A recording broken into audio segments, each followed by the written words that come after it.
this is Connie with the Artisan Company. Welcome back to the channel. Today we're going to do something a little conservative, probably, with a stone called Rosarita Gold Slag. Okay, let's get started. All right, so Rosarita Gold Slag. You're going, what the heck?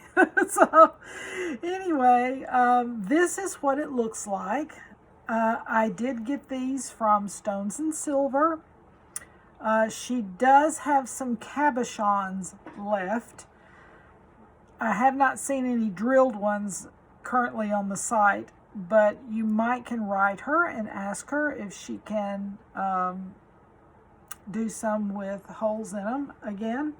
But anyway, the Rosarita Gold Slag, this particular thing comes from the slag after a gold is refined and fired. And it is, this particular grouping came from Alaska as they mine the gold out of the sand in Alaska. And so look at this beautiful burnt, dark burnt red color. Is this not stunning? It's got a little bit, you can see a little bit of the striations in this one. But got this from Stones and Silver. Is this not beautiful? Now I mounted this particular one with a sterling silver bail on it. I went ahead and did that to expedite some time. But this is the one I'm going to be using today. So let's see what else we got to have.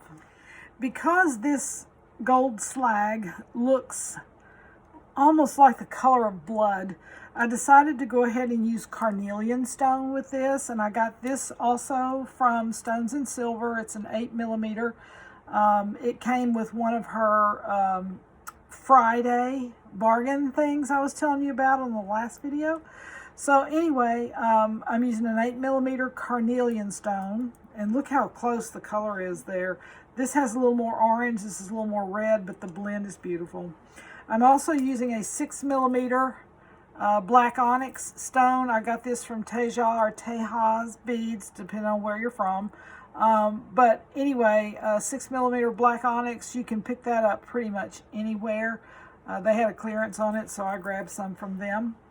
And then this is from Bead Landing. These are glass, and it's a glass bronze mix. It's a faceted lentil, a 10mm, and Bead Landing generally is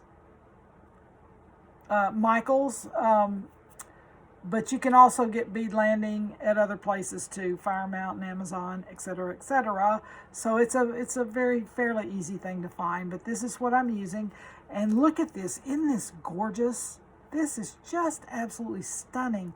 Look at that finish. Oh, it's just beautiful. And I thought, wow, that will look gorgeous with this. So we're going to do that one. I've got a 4mm gold and silver bead cap. Yes, Marcia, I have a bead cap. My friend Marcia, we're always laughing and joking about the bead caps. But anyway, 4mm gold and silver. I decided to mix the metals. One, because I've got a sterling silver mounting here, and I'm also using the silver accent beads and the silver tone clasp. So I decided to mix the metals, and part of that is because of the undertone of this, and also because of some of the undertones in this. So I thought, all right, I'm going to mix those metals in there and it'll pull out all the colors.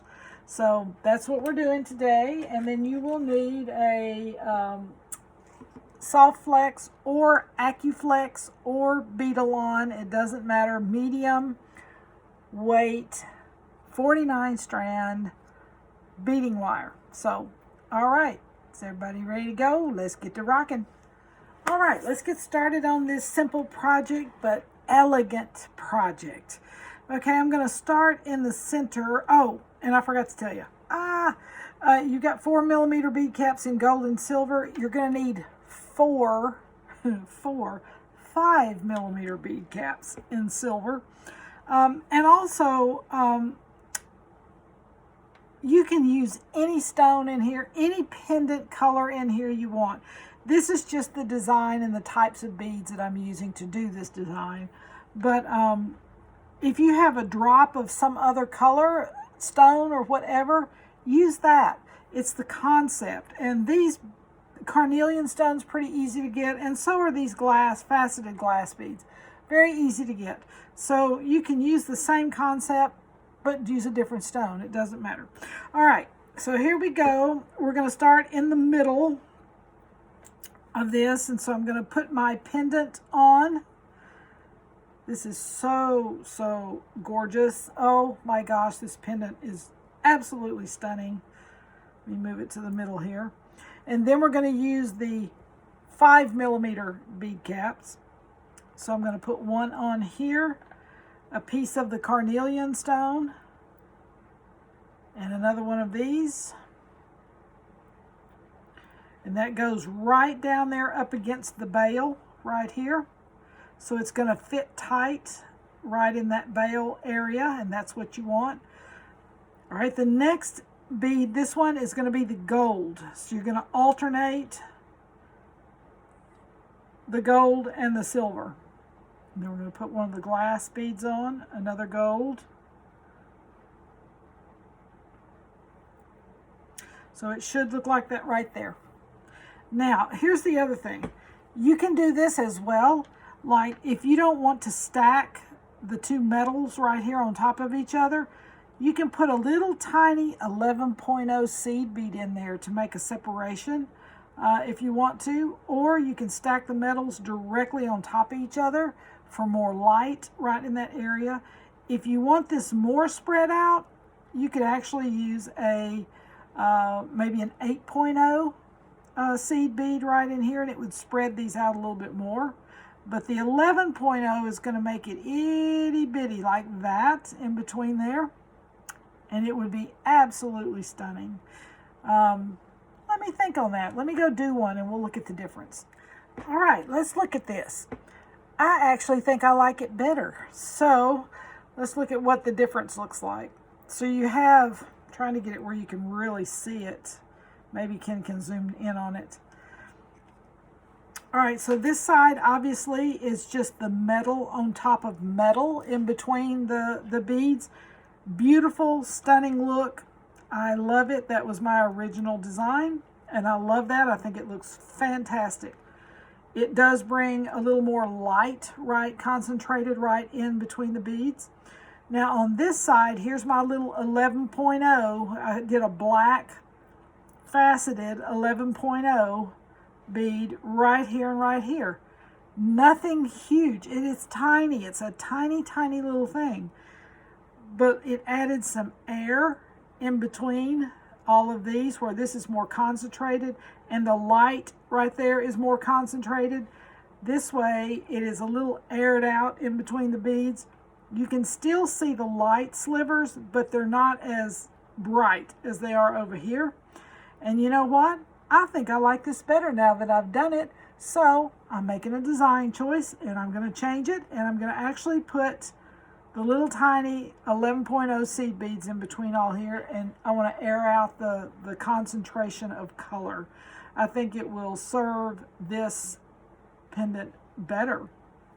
So there you go. You never know until you try something. And you know, sometimes you'll have an idea, and the idea may be absolutely great idea, and you get started on it and you're going, something needs to be added there to give it a little more punch. And so just experiment. It's okay. It's okay to experiment and add or take away. That's part of making a beautiful piece of jewelry, is just experimenting and being okay with changing your mind.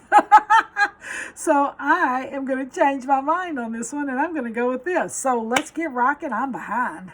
All right, I'm going to do a few of these, and then we'll move on, so you can go ahead and bead, and I can bead, and we'll get it done. But anyway, so I've started the same pattern over here. I go in, I get my little 11.0, and normally I can pick these up fairly easily with the end of my wire, but for some reason today it's not doing that, so I'm having to put them on individually. But luckily, I'm not having to do a bunch of them in a row. All right, so the gold is flanking this piece right here because it's also got some gold in it. I don't know if you can see that in the camera, but oh my gosh, it's a gorgeous, gorgeous bead. And so I'm trying to bring out the colors in that. Let me try to pick one up here. It's not wanting to pick up today. Don't know why. Probably some little tiny little strand probably on the end of my wire that I can't see where I cut it. All right, so we're going to do a silver, another piece of carnelian, and the ideas are endless. Marcia wrote me the other day about the turquoise drop earrings we did the other day, and she said, oh my gosh, this would be stunning with any color of stone. And I thought, she's absolutely correct. It doesn't have to be turquoise. You could do any color of stone that you wanted to do and do that same looping design. So yeah, she was correct. Correct. All right, so you get the gist of where we're going. This is absolutely stunning. And the cool thing too is if we need if we need more of the black onyx up at the end to finish it out, this is all going to pull into the top. All right, I'm going to go ahead and bead the rest of this to expedite time, and I'll get back. All right, so here's where we're headed. We've got this section right here completed. This little section right here. Is this not gorgeous? Oh my gosh. And these beads, they're dark on one side and they're really bright and faceted on the other. It is stunning with this. It's just beautiful. So what we're going to do now is the next thought that we're going into, we are going to start incorporating the black onyx here from here on out. And we're going to continue the seed bead, 11.0 seed bead pattern. And we're going to continue the bead cap pattern. And because I felt like this had so much light down here, I didn't want to stop the light abruptly as it was going up. So I'm going to continue the bead cap pattern just to continue the little bit of light up. So I'll do a few of these and so you can kind of get the gist. So we've got the silver bead caps here with the carnelian. Then we're going to have one of these little tiny 11.0 seed beads here. And stick him in there. Ah, come on. Don't know why it's not threading on my wire like it's supposed to, but oh well, who cares? Let's keep moving. All right, so then we're going into the black onyx and we're going to do a gold piece of the black onyx, another gold,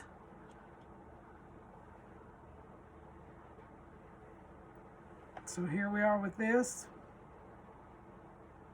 and then another one of the little seed beadies in there. They're so tiny. And a silver cap because you're putting on the carnelian. Another silver cap. A little tiny seed bead right in there. Then we're going for the gold again. The black onyx. I like black onyx. It just goes with everything. All right. And then another one of the little seed beads. Make sure that was down on there good.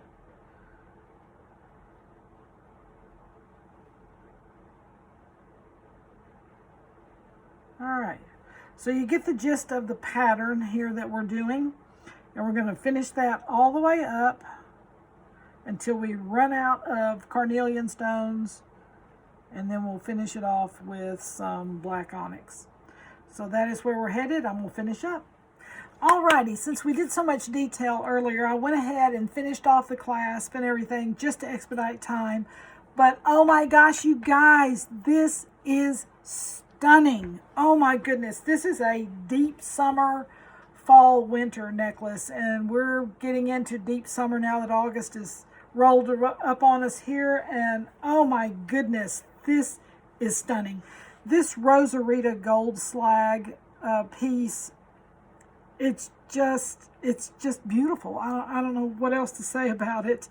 But anyway, the carnelian, the cut glass, and the black onyx, and everything just coming up to finish out this beautiful ending up here.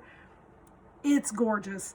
I am going to make some earrings, not for this video, but I'm going to make some earrings to go with this. I may show them to you on the next video once I get them done. Because it would be really hard to find something amazing to go with this. Yes, you'd probably use silver or something like that, but it just wouldn't have the same thing. So I gotta make earrings. But anyway, hope you enjoyed this. I am just stoked about this piece. It's gorgeous. Alrighty, hopefully you got some inspiration today. I hope you did. I hope you got some smiles on your face today. It's a good day. It's a good day. You have a blessed week, and I will see you guys on the next video. Bye.